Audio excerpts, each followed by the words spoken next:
Hello, everyone. Welcome back to Everyday English Sips. I'm Polly. Here, I bring you fascinating stories in simple and easy English. Picture this. It's April 14th, 1865. The American Civil War has finally ended. President Abraham Lincoln decides to enjoy a rare evening of peace at Ford's Theater. He's watching a comedy called Our American Cousin. The audience is laughing. Lincoln is smiling, one of the few times in years. But in the shadows, a famous actor named John Wilkes Booth is loading his pistol. In just moments, a single gunshot will echo through that theater and change American history forever. Welcome to the dark side of American power, where a bullet can rewrite the future, where conspiracy theories are born, and where we still ask, did we catch the real killers? Today, we're diving into the most shocking moments in American politics. These aren't just history lessons, they're murder mysteries, tales of survival, and stories that will make you question everything you thought you knew. Part 1. Successful Assassinations. Abraham Lincoln, 1865, the 16th president, from the Republican Party. Abraham Lincoln wasn't supposed to die that night. His bodyguard had left his post. The door to the presidential box was unguarded. It was as if fate, or something more sinister, had cleared the path for John Wilkes Booth. Booth was no ordinary killer. He was a celebrity, a matinee idol who could have had fame and fortune. Instead, he chose to become America's most hated man. Why? Because he believed killing Lincoln would make him a hero to the defeated South. But here's what haunts historians. Booth didn't act alone.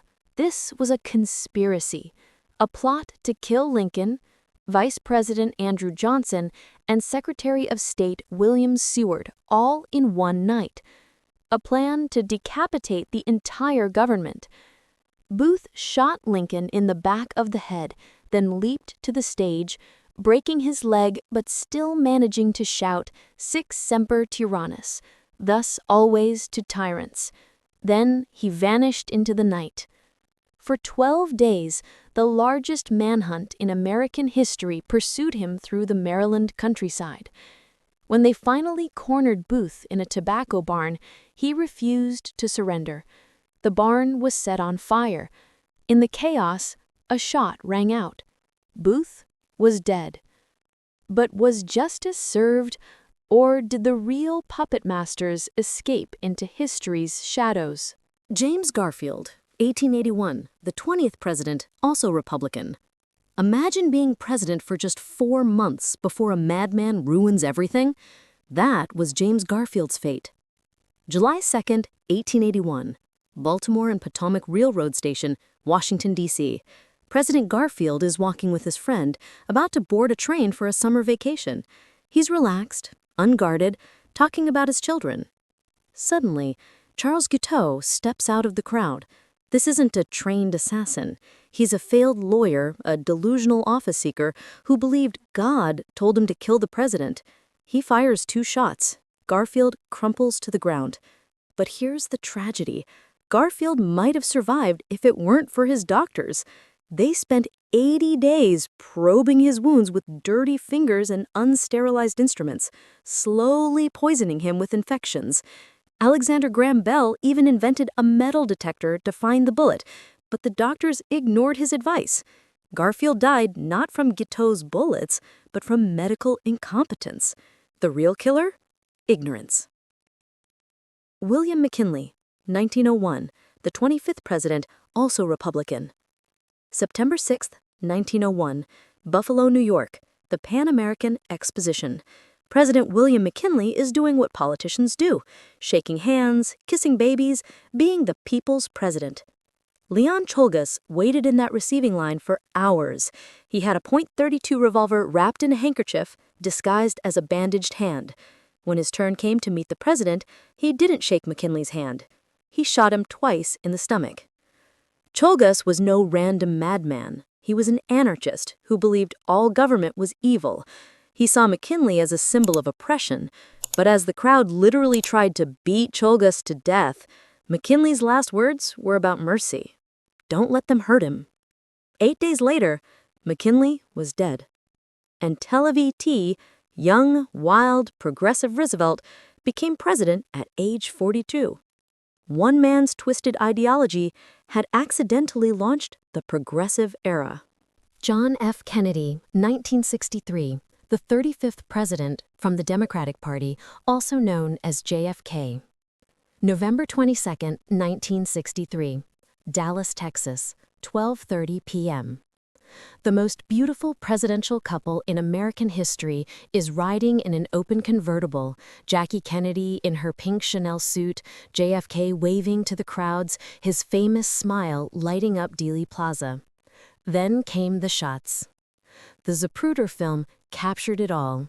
26 seconds that shattered America's innocence. Frame 313 shows the moment the president's head exploded. Jackie Kennedy climbing onto the trunk of the limousine, trying to retrieve pieces of her husband's brain. The official story? Lee Harvey Oswald, acting alone, fired 3 shots from the 6th floor of the Texas School Book Depository. Case closed. But America never believed it. Why was the motorcade route changed at the last minute? Why was the president's protective bubble removed? Why did Jack Ruby kill Oswald before he could talk? Why were so many witnesses afraid to speak? The Warren Commission said one man with a mail-order rifle changed history. But polls show most Americans believe there was a conspiracy. The CIA? The Mafia? Cuban exiles? LBJ himself? We may never know the truth, and that's what makes JFK's death the wound that never healed. Robert F. Kennedy, 1968, JFK's younger brother. June 5, 1968, the Ambassador Hotel, Los Angeles. Robert Kennedy had just won the California Democratic primary. He could taste the presidency, a chance to fulfill his brother's legacy, to end the Vietnam War, to heal America's racial wounds. At 12:15 a.m., he finished his victory speech and headed through the hotel kitchen to avoid the crowds. It was supposed to be a shortcut to safety. Instead, it was a shortcut to tragedy. Sirhan, a 24-year-old Palestinian, emptied his .22 revolver into the crowd. Bobby Kennedy fell to the floor, bleeding from 3 bullet wounds. He died 26 hours later, whispering, "Is everybody okay?" But here's the mystery. Sirhan's gun held 8 bullets. He fired all 8. But the coroner found evidence of 13 shots.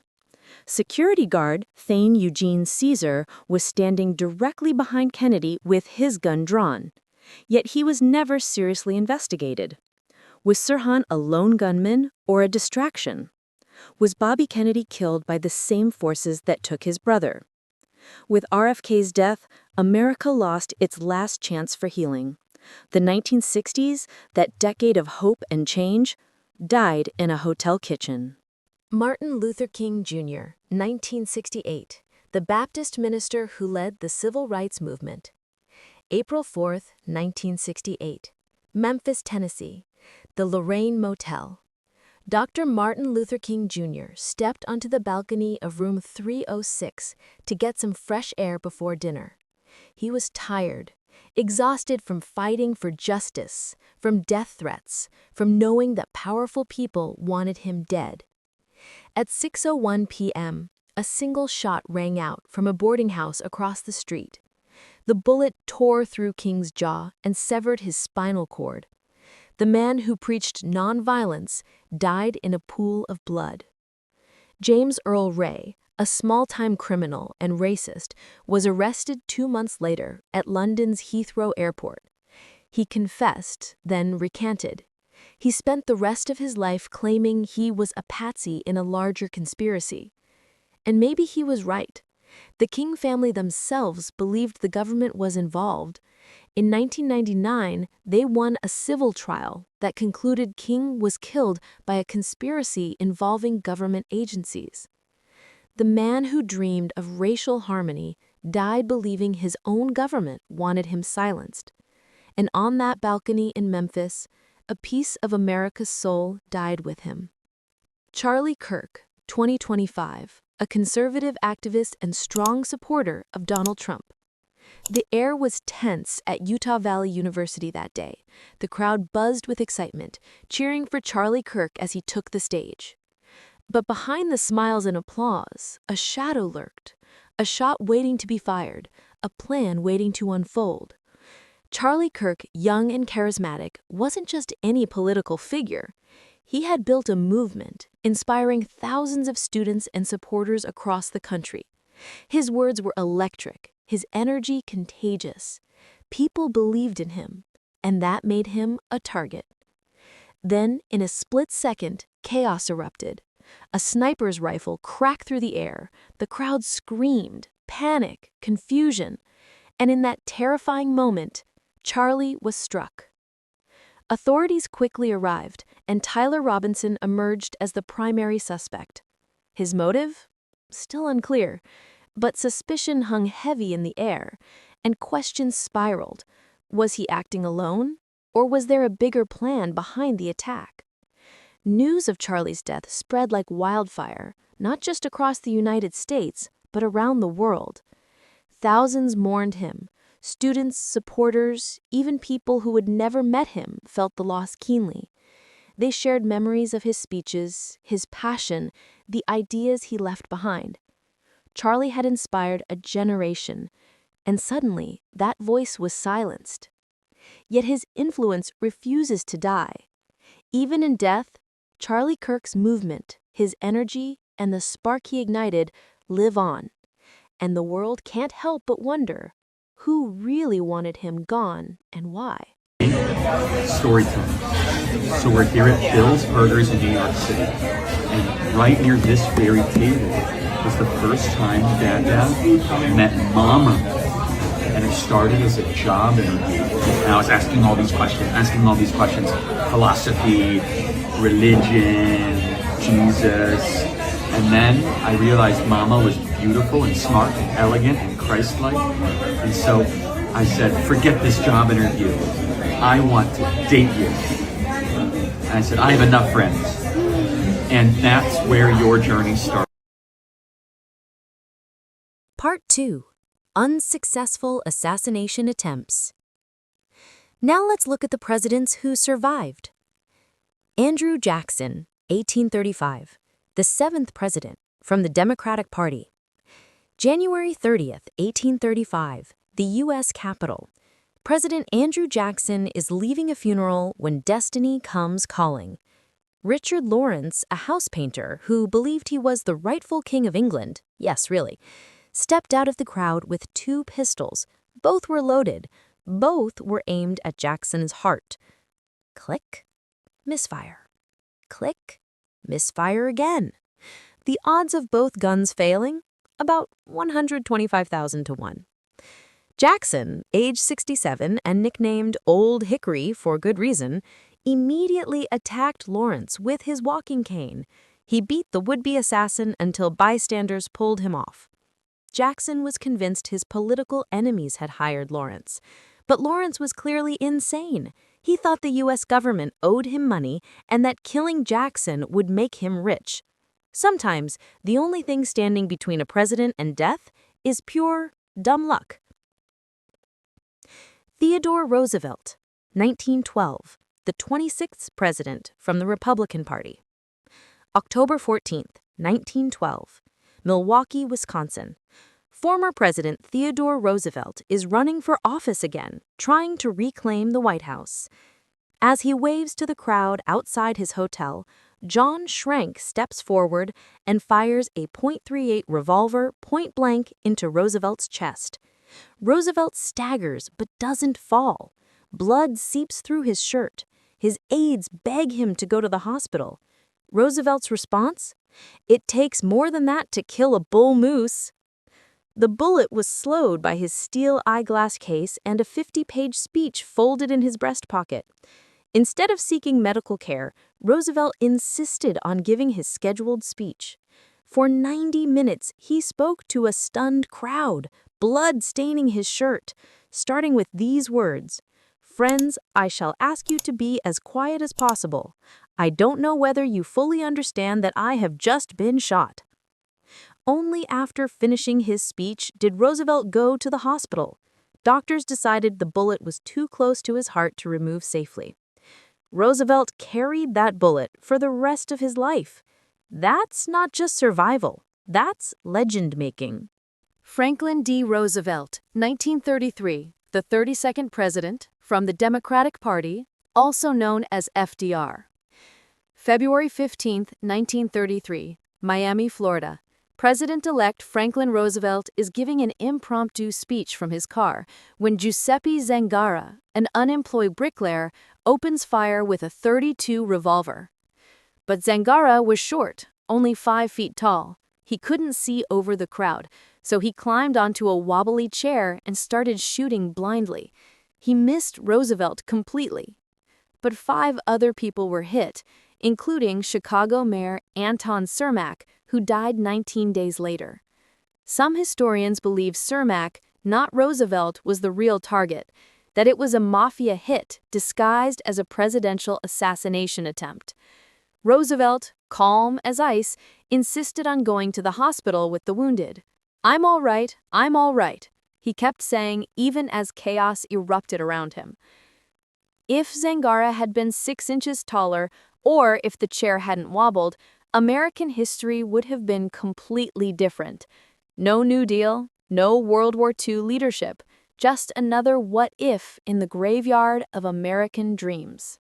Harry Truman, 1950, the 33rd president from the Democratic Party. November 1st, 1950, Blair House, Washington, D.C. President Truman is taking a nap when 2 Puerto Rican nationalists decide to storm the building and kill him. Oscar Collazo and Griselio Torresola weren't amateurs. They were experienced fighters who wanted Puerto Rican independence. Their plan was simple: shoot their way to Truman and assassinate him in broad daylight. The gunfight lasted 3 minutes but felt like hours. Secret Service agent Leslie Caufelt was mortally wounded, but managed to kill Torresola with a single shot to the head. Collazo was captured alive. Truman slept through most of it. When aides finally woke him and explained what happened, Truman walked to the window and looked down at the bodies on the sidewalk. His only comment: "A president has to expect these things." The attack failed, but it proved that even the White House wasn't safe from determined killers. Ronald Reagan, 1981, the 40th president from the Republican Party. March 30th, 1981, Washington Hilton Hotel. President Ronald Reagan has just finished speaking to a labor convention. He's walking to his limousine, waving to the crowd, when John Hinckley Jr. crouches into a combat stance and fires 6 shots in 1.7 seconds. The first 5 shots missed. The 6th ricocheted off the limousine and hit Reagan under his left arm, the bullet stopping just inches from his heart. Reagan didn't even know he'd been shot. He thought a Secret Service agent had broken his rib while pushing him into the car. Only when he started coughing up blood did anyone realize the president was dying. But here's the weird part. Hinckley wasn't trying to start a revolution or make a political statement. He was obsessed with actress Jodie Foster and thought killing the president would impress her. He'd watched the movie Taxi Driver 15 times and was copying the plot. At George Washington Hospital, as surgeons prepared to operate, Reagan looked at the medical team and said, "I hope you're all Republicans." Even facing death, Reagan never lost his sense of humor. Donald Trump, 2024 to 2025, the 45th president from the Republican Party. First assassination attempt, the rally sniper. July 13th, 2024, Butler, Pennsylvania. The sun is setting as thousands of supporters gather for Donald Trump's campaign rally. The atmosphere is electric. Red hats, American flags, and the energy of a presidential campaign in full swing. At 6:11 p.m., just 6 minutes into his speech, Trump is pointing to an immigration chart talking about border statistics. Then, crack. The unmistakable sound of high-powered rifle fire echoes across the fairgrounds. Thomas Matthew Crooks, a 20-year-old registered Republican from a nearby town, had been planning this moment for days. He'd bought a ladder that morning, scouted the venue, even practiced at a shooting range. From 400 feet away, on a rooftop that should have been secured, he fired 8 shots from an AR-15. The first bullet, traveling at over 3,000 feet per second, missed Trump's skull by millimeters. If he hadn't turned his head at that exact moment to point at the chart, the bullet would have struck him directly in the brain. Instead, it grazed his ear, sending blood streaming down his face. As Secret Service agents tackled Trump to the ground, chaos erupted. The crowd screamed. Some hit the deck. Others stood frozen in disbelief. But then came the moment that defined everything. As agents helped a bloodied Trump to his feet, instead of fleeing to safety, he stopped. He looked out at the terrified crowd. He raised his fist high in the air and shouted one word 3 times. Fight, fight, fight. The crowd erupted. USA, USA, they chanted. As the iconic photo was captured, Trump with blood on his face, fist pumping, American flag waving behind him. It was an image that would be plastered on front pages around the world. Crooks didn't live to see it. Secret Service snipers ended his attack with a single shot to the head 16 seconds after he'd started firing. One rallygoer, Corey Comparator, a firefighter and father, died shielding his family from the bullets. 2 others were critically wounded. The kid who pulled the trigger left behind more questions than answers. Why would a registered Republican try to kill the Republican nominee? What drove a quiet college graduate to attempt the most shocking political assassination since JFK? But the story wasn't over. Just 2 months later, September 15, 2024, Trump is doing what he loves, playing golf at his West Palm Beach resort. It's supposed to be a relaxing Sunday afternoon. What Trump doesn't know is that Ryan Wesley Routh has been lying in the bushes along the golf course perimeter for 12 hours, waiting. He's got an AK-47 style rifle, a scope, and a backpack full of supplies. He even brought a GoPro camera. He wants to film Trump's death. Routh isn't like Crooks. He's older, 58, with a long history of bizarre behavior. He'd been to Ukraine, claimed to be recruiting fighters, and filled his social media with political rage and conspiracy theories. This wasn't a spur-of-the-moment decision. This was a calculated hunt. But as Trump approaches the 6th hole, a Secret Service agent spots something wrong, a rifle barrel poking through the fence line. In a split second, training kicks in. The agent opens fire. Ralph panics. He drops his weapon, abandons his backpack, and flees into the Florida countryside.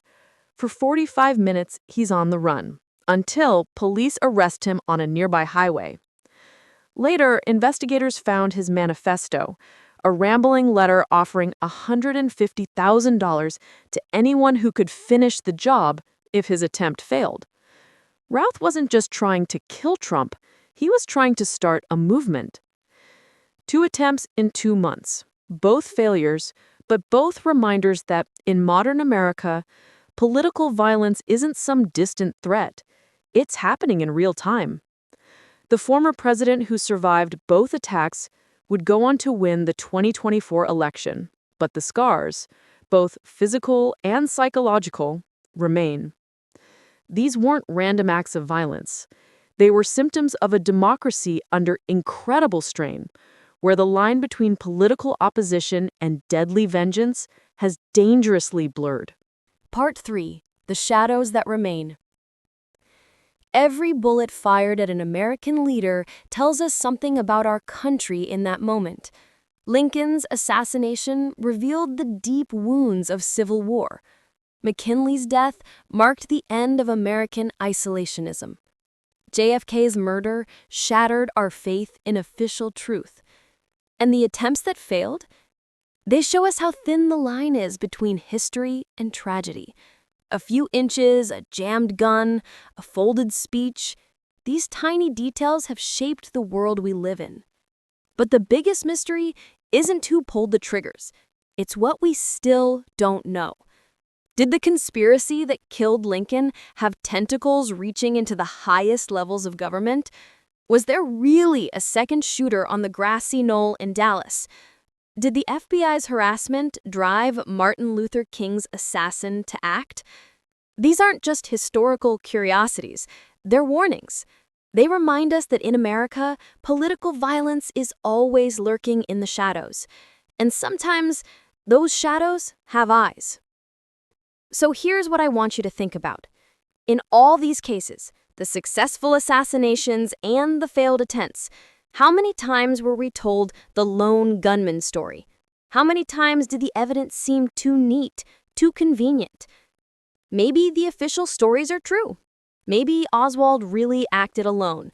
Maybe all these killers were just isolated madmen with guns. Or maybe, just maybe, the real conspiracy is that we've been trained not to ask the hard questions. The next time you hear about an attack on a political figure, remember these stories. Ask yourself, what aren't they telling us? Who benefits from this version of events? And most importantly, are we getting the whole truth or just the truth they want us to believe? Because in America, where democracy lives and dies by the ballot box, every bullet fired is an attack on all of us. Thank you for joining me on this dark journey through American history. If this opened your eyes to something new, hit that subscribe button and let me know in the comments, which of these stories do you think hides the biggest secret?